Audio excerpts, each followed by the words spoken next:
before the story of Eden was written in Hebrew scrolls, Mesopotamian civilizations already spoke of sacred gardens where the gods established order in the world.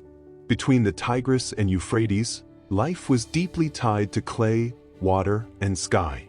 In Mesopotamian thought, humanity was not created to dominate, but to maintain balance.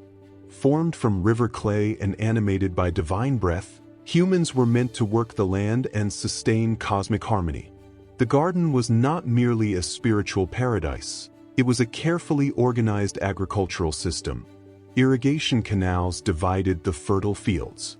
Date palms, fig trees, and grain grew in orderly rows. Knowledge of water was sacred, controlling floods meant preserving life. Abundance depended on discipline, cooperation, and careful observation of natural cycles. Daily life began at dawn. Men inspected canals and reinforced their edges with mud. Women ground grain, baked bread, and wove linen in open courtyards. Children learned the names of animals and the changing seasons. Everything had its place. Everything had its purpose. At the center of the landscape stood the temple. The ziggurat symbolized the connection between heaven and earth.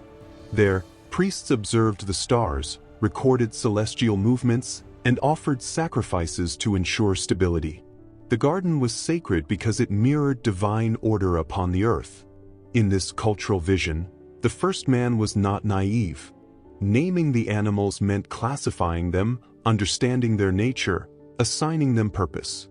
The woman represented fertility, continuity, and wisdom, qualities linked to the great goddesses of the region. Together they embodied cooperation and balance. Yet even in a perfect garden there were boundaries. Deep knowledge belonged to the gods. Crossing that boundary meant assuming responsibility. Awakening was not merely disobedience, it was the beginning of historical consciousness. When humanity acquired that awareness, the garden ceased to be innocence and became civilization. Labor turned demanding. The land required sweat. Cities began to rise beyond the fields. Thus, Eden told through Mesopotamian culture is not simply a story of loss. It is the account of society's birth, the passage from myth into history, from protected garden into cities built by human hands.